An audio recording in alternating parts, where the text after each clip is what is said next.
So of course you're hanging out with the Diamond Matchmaking Duo. And today, you know what we're doing? We are making ourselves a drink. And while we make ourselves this drink and we sit together to have this drink, we're going to be having a good old conversation with you. And today we're going to be talking about overcoming the fear of marriage. So many people are having fear of marriage these days. And I don't think it's just marriage. I think it's just so many other things that's going on in society that people are just fearful now. You want alcohol in yours right now? No alcohol in mine. All right, So thank you. Bit of, tequila that we brought home all the way from Cozumel. I'll add me just a little sip in my margarita. It's a beautiful Saturday evening. What can I say? That's true. You know, we're having a drink and having conversation. So, nothing better to do. Thank you. And cheers. Cheers. So, we're coming back to you, and we're going to be talking about overcoming the fear of marriage. Of course, like I said, we are your Diamond Matchmaking Duo, and I'm here. My name is Cohen, and I am here with my beautiful wife once again, Lisa. Yes. And like I said, we are your Diamond Matchmaking Duo, and today we are talking about overcoming the fear of marriage. So many people have got the fear of marriage. I wonder why that is. It's interesting. We're gonna dive into it because we're gonna dive into. I think a few things, like the household they grew up in, just their whole experiences of what they saw in relationship. I think it's just what is causing all this fear that people are experiencing in marriage. I certainly hope our kids don't have that fear of marriage. Yes, I know, it just means that we have done something wrong if they grew up and have a fear of marriage. Yeah. Right. Yeah. So, and it could be even a committed relationship. Right. Like even just getting serious. Some people shy away from that when it gets too serious in a relationship. Yes. Self-sabotage. Yes. Right. Absolutely. Like you said, some people, they just have that fear, they self-sabotage, and sabotaging could just be that you just figure, hey, I don't want to be hurt, so let me just destroy this before I get hurt. But here's the thing you got to understand in life is that you don't want to be afraid of getting hurt. It's a price to pay sometimes to discover who's good and who's not good, what's good for you. Exactly. Because, I'm the kind of person like this. I always give trust to people. And for me, I never think of, okay, I'm going to get hurt. I will give my best. And if a person messes that relationship, I know how to bounce back. I know how to grow up and I know how to move on rather than sit there and not trusting again. So we can't be afraid of trusting people. Yeah, because you can miss out on something because it's all about growth, right? So a lot of times people can grow past a situation, I should say, right? That might have hurt them. And sometimes I always say you have to go through the fire. That's right. Right? Like there's a journey in life and it might feel like a fire sometimes and not everybody has to go through it. But if you do have to go through it, a lot of times, to be honest, you come out stronger and better moving forward. And that's the key. Right? That's the key. Exactly. That's showing growth and maturity because after each situation, you're supposed to grow and you're supposed to mature up from the situation. Yes. You're not supposed to go in and remain the same. Exactly. Think about it. A baby never stays on the ground. Yes. Doesn't matter how many times that baby attempt to walk and fall. Yeah. They never say, you know what, forget it. They keep going. We don't see any 30-year-old who can't walk. Exactly. And the excuse is, well, I fell when I first tried, so I never got up. So, it's the same thing in life, in anything, business, relationships. Yep. You have to face those fears. Exactly. No matter how many times you fall, get up and try again. Yeah. The key is to get up and try again and to learn, dig into the learnings. Like in this society now, there's so many things out there that you can learn. Whether you are a reader, you can find a book that can support growth. You can find a video if you're not a reader to support growth. You can find so many things to support a development that That's you right. do not have to stay the same. And whether you agree with certain things that people are saying, there's always somebody out there that you can relate to and connect with. That's hopefully what we're hoping we can be able to do for some people, right? Being able to allow them to connect. They may see something that we've done or experienced and connect with that, and hopefully that helps them in their journey. And maybe there are a couple of points, maybe there it's not everything, but that's right. You pull what you can use. Exactly. You pull what you can use. And the key thing really is identifying what's causing you to have this fear. Yes, that's the first point in trying to overcome the fear of marriage or commitment in a relationship. Like, what is your fear? And write it down, because you might not identify it as fear. That's right. So it might come out as things that you might do, that you run when things get too serious or they feel too good. And all of a sudden things break up and you're like, why am I not prospering in that area? Yes. And then you're sort of like questioning yourselves, but that's where you got to write it down. Like, okay, well, what happened in this relationship? What happened in that relationship? Okay, what was it about this person? Is it maybe you're selecting the type of person you're selecting? I don't know, but it's just, you've got to be able to write down, like, what are you really, and dig deep, like really face it directly, like, and be honest with yourself. Be honest with yourself, like, shoot, I think I was just afraid because that was a really good guy or that was a really good girl. There really was no reason that we needed to end, but somehow I always seem to end it when it gets to this point. That's right. And then you can catch yourself. So like finding the root is the only way you can get past it. And again, being honest with yourself. It could be maybe you hadn't seen like whether it's a successful relationship or a successful marriage. It could be the fear of divorce, right? A lot of people are afraid of divorce. I mean, I've heard of people where they deliberately said, like, I'm not getting married. So if I'm with you, like, we are just going to be together. And if that's truly how you feel, there's absolutely nothing wrong if that's truly how you feel. Yeah. But make sure you're aligning yourself with someone that has the same core values and beliefs, who does not want to get married, because you don't want to be connected with someone whose desires are to be married when yours is not a desire to be married. And then down the road, someone is going to be unhappy. Exactly. Right? Because you're getting what you want and your excuse is, well, you knew this coming in, and you're not wrong. Yeah. You won't be wrong because you've communicated that from the get-go. Exactly. So when someone communicates their core values and you realize your core values are not in alignment, that's your cue to walk away. Because sometimes we say, well, how do we know when to walk away? When your core values are unaligned on what's most important to you, you don't need to ask us. You don't need to hear someone tell you to walk away. You got to know our core values are unaligned. As much as you are a nice person, let's just have a beautiful friendship. That's it. Right? That's it. But we're not going to get ourselves into situationship where a beautiful friendship gets tarnished and now we hate each other. Exactly. Right? Exactly. Then it kind of defeats that purpose of that connection that you may have, right? And, sometimes that's even why some people are afraid to, again, go into relationships, right? Because they might have to end it. But the other point we wanted to make was marriage isn't for everybody. And Cohen kind of touched on it. It really is not for everybody. And that's okay. Because some people don't want to be married or don't want to be in a committed relationship for many reasons. It could have been like, the past, or maybe they're just a freer spirit and they feel like that they're bound to that person and having to adjust, and they just don't want to have to do that. And that's okay. And like you said, like, as long as you are honest with whoever you are with, then it's okay, because you are upfront. You allowed them to make the decision to stay in the relationship on the terms that you've both agreed to. And that's okay.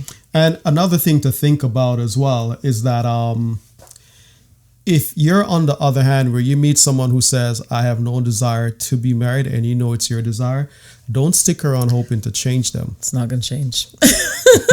If it changes, it would be a needle in a haystack. Exactly. And even if they decide, okay, I'll honor you and be married, it's going to be on some type of terms that you may not even like, and they may never even communicate those terms to you. But deep inside, they know it's not something they really wanted. Yeah. And they have communicated that several times, right? So you really don't want to stick around and saying, I think over time I could change this person's mind, change this person's heart. Yes. And sometimes women do that. Men do it too. When they really want somebody, they are willing to be in it forever. Like, they'll wait. But I've seen situations where it's like, well, we've been together for so long, and if we don't get married, we're ending it. And I've seen people get married and then they get divorced. Yes. Because it was never truly what the person wanted. Exactly. It really wasn't. So it's just not fair. So it's just allow people to be who they are. Exactly. And accept. And accept them for what they are and the decisions that they've made for themselves in their own lives. Yeah. Just respect yourself first and foremost. Absolutely. Self-respect, your dignity, uphold that. Yes. And also think of the other person during the process. Yes. Having their own self-respect and dignity, and you both have to come together. And again, just make sure everything is in alignment. Exactly. If you're on a line, don't try to force it. Yes. Absolutely not. Recipe for a disaster. Absolutely not. And our next point it brings it to is no marriage is perfect, or no relationship is perfect. And marriage really is two imperfect people coming together. And that's really what it is. So a lot of times. Hold that thought. When you said that, I remember talking with my sister this morning. We were just talking about parenting, and she said there is no perfect parenting. The only perfect parent would have been Jesus's parent. But then she said, no, she wasn't, because even she at one point lost Jesus. Oh, shoot. And I thought it was funny, because even Jesus's mother, yes, remember when he was a kid, she lost track of him at one point. Wow. So it boils down to our relationship. Yes. It's not perfect. No. But out of those imperfections, we're supposed to find the beauty within the marriage. Exactly. And allow that to shine through more than the imperfection. Exactly. Right? Exactly. Because we're two imperfect individuals, there's a growth, there's a journey, and everybody does that at different pace, at different times. Different things trigger it, and and I guess that's why sometimes people can outgrow each other. But for the most part, it's just recognizing that neither one is perfect, and everybody's not gonna always check off everything on the box. Not necessarily. You might, and you know what? It's possible, but it's just knowing that, and sometimes that expectation is so high. That's right. That sometimes it makes it difficult for people to commit because they have that bar so high of that perfection that they're looking for, and especially nowadays, like you have so many people out there speaking about don't settle. Don't do this. And I completely agree. But I think sometimes it can get lost in having the expectations so high. And it also depends on the age range. That's where you kind of put it into perspective, right? If you are a 20-year-old and you're dating somebody and maybe you hit 25, your expectations, I don't think can be they shouldn't be. You're not wrong for wanting high expectations because there's still a growth that's going on, right? So there's certain things you're going to look for, but knowing that you are still at the stage where you're still discovering life, so things aren't going to all be there. Exactly. If you are 40 to 50 and you're dating, you can have certain expectations because now that person has had the time to work on themselves, to accumulate, whether it's wealth or their careers. So when you're dating at, 40, 50, you're going to want somebody that has put the work in and has developed themselves and has, owned their flaws or imperfections, and they can say, I know that this is an issue of mine and I'm either working on it or it's just hard for me. Exactly. But at least they can be upfront. So, And a thought that I thought just now is the only perfect relationship is a relationship where the two people don't know each other.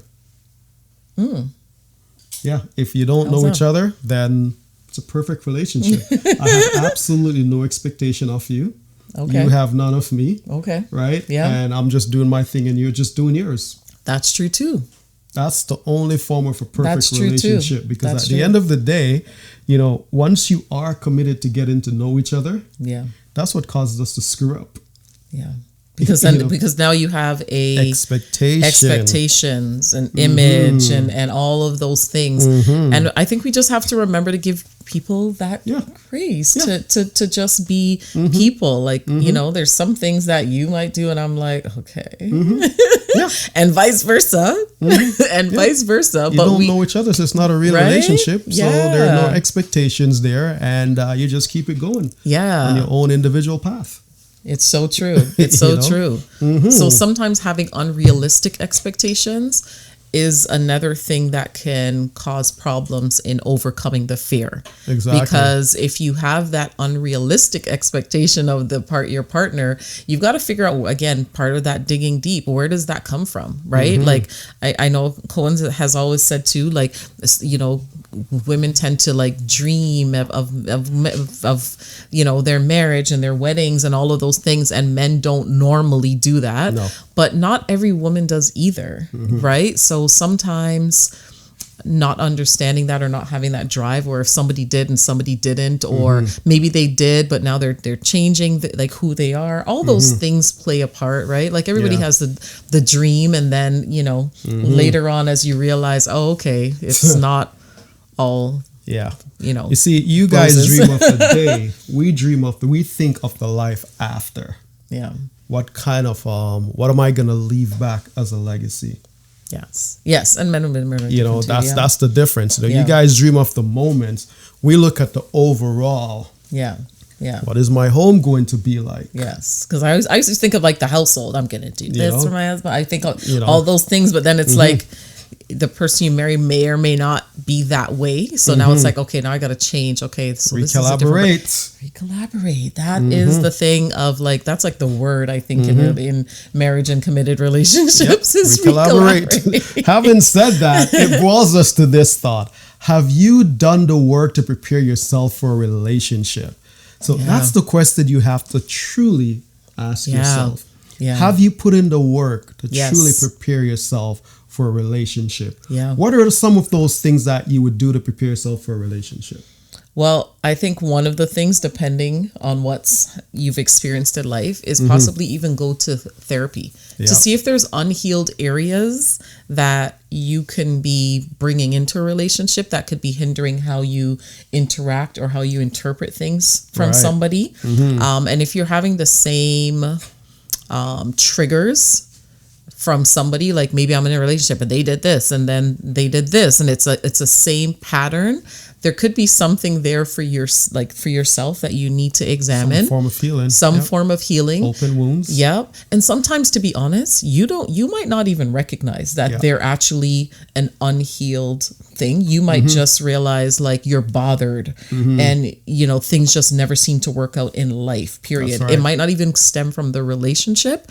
So honestly, like, I was like, just dig deep, because and you have to, because realize this, you know, we all come with childhood experiences, childhood wounds, childhood injuries. But realize if you've never overcome that injury, you've never overcome that hurt from a childhood, you're still stuck at that age. So if something hurt me at age 13 and it was never ever dealt with, I am now 50 years old. But when it comes to that one particular thing in my life, I am 13 years old. Exactly.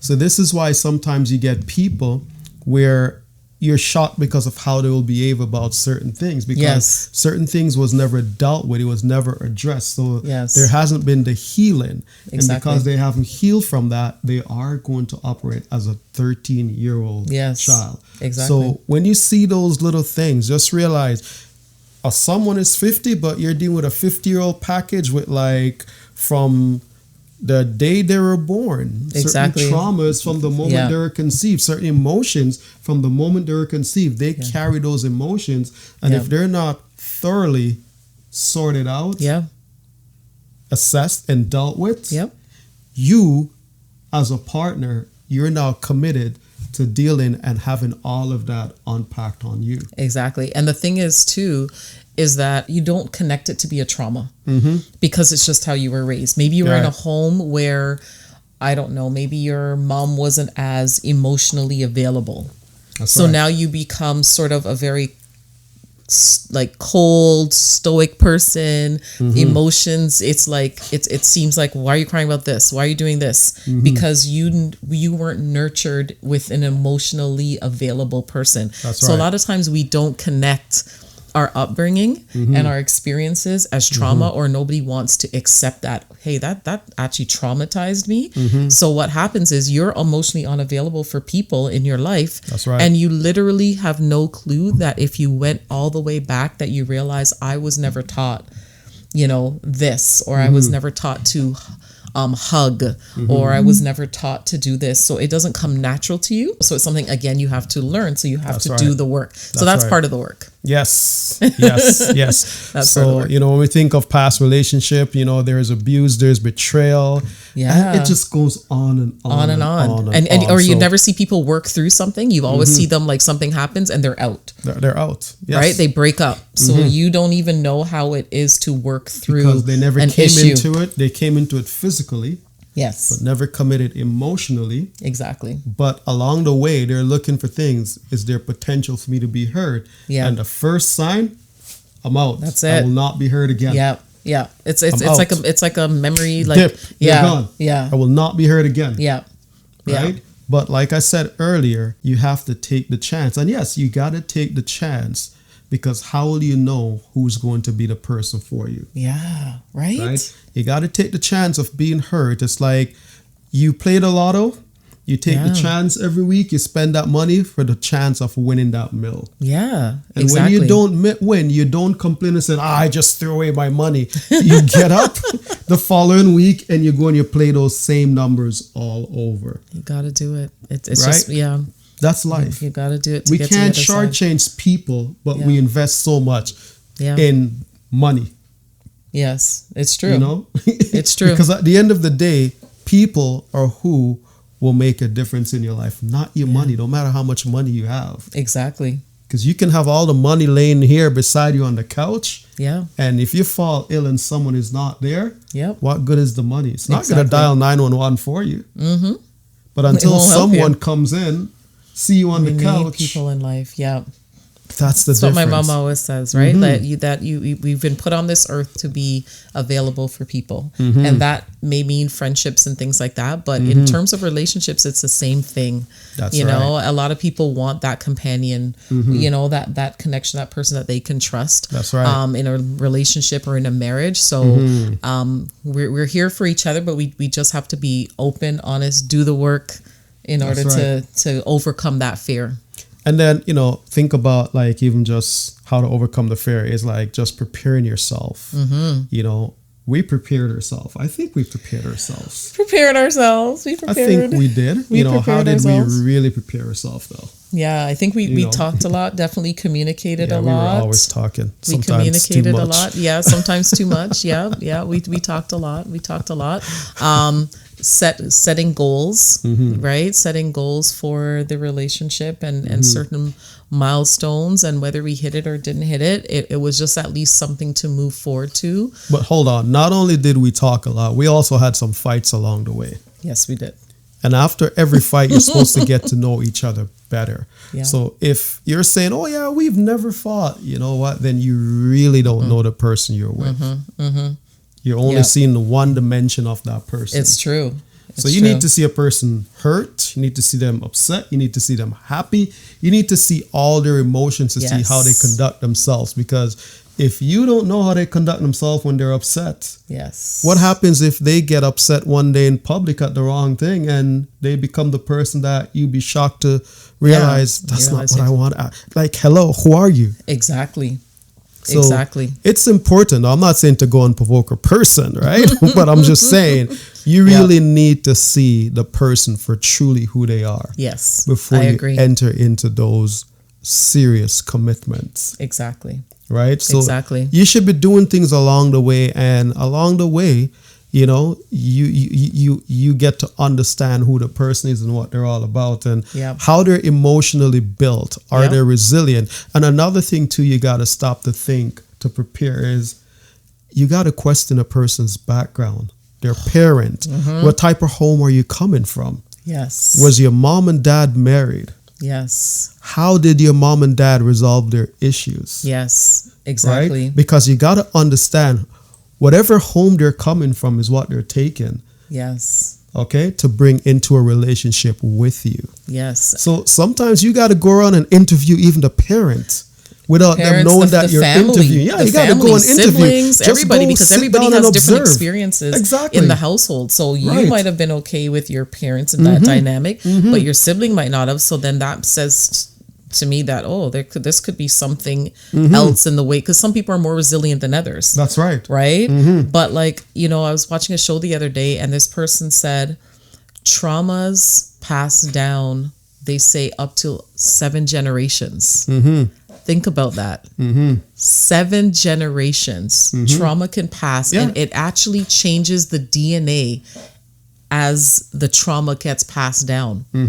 So if 2 generations ago, 3 generations ago, there was abuse, and maybe that individual had to, be strong within that, abusive relationship. Then they had children. Then that trauma is now passed down to that child. And whether, even if everything was perfect in a great world, there's going to be some hidden areas that were not addressed, that were passed through the DNA. Not even necessarily physically. I mean, it might be a little bit deeper, but to be honest with you, when you see somebody might just completely snap, and you're like, where did that come from? Yeah. Like, and they don't even know it. And they don't even know it. Yeah. And they'll be like, no, but I'm a happy person. I don't know where this anger came from. But a lot of times it probably was something passed down that either wasn't addressed and now is passed down. Like when I heard that, and it was a psychologist, a psychologist. And she said 7 generations, they have been able to track the change in the DNA due to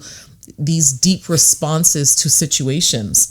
So again, knowing the family history, knowing the background, all of those things can help you overcome a lot of that fear, because now now you're going into it with your eyes wide open. Now you're going into it understanding a situation. It may not be the full cause of everything. That's right. But it does help you to better understand the individual, and who you're working with and who you're, connecting with, right? Exactly. You got to be open to adjust along the way. So it goes back to that word, recollaborate. Be open to recollaborate, because if you're not recollaborating along the way, believe me, you're going to end up somewhere that it's not where you were designed to be, right? So recollaborate. And it's okay to address concerns. It's okay to ask questions until you feel comfortable. So that you can move forward. That's right. Right? So you can move forward. So we hope that these tips really help you, because they can be applied at any stage in a relationship or before you even get into one, so that you can prepare yourself, right? So that you're not waiting to the very end. So again, putting all these things together that we mentioned will hopefully help you move forward in relationships, because ultimately all of these things are going to play a part in your fear being able to overcome those things. That's right. But identifying the root and how to tackle it head on in a relationship or in a marriage is the key. Make a plan in preparation for a relationship if you are not in one, because you don't want to wait till it happens and then you're like, oh, I never even thought about this. Like do the work. Do the work, I would say, before, if you can. If you're already in a relationship, do the work together, right? Do the work together before you're married, or if you are married, you can still do the work together. It's never too late to grow and to develop, and then set those goals to help overcome your fear. Again, writing them down, communicating it if you are in a relationship, and if you aren't and you want to start dating, identify those deal breakers. That's right. That would ultimately help you, find the right person for you. So that's right. Those are the key things. We are Yes. your matchmaking duo, and don't forget to like, share, comment, and subscribe. And make sure you go check out one of our other videos. All right. Most importantly, check out one of our other videos, and leave a comment if there's something you heard that you truly agree with, and or you may not have agreed with it.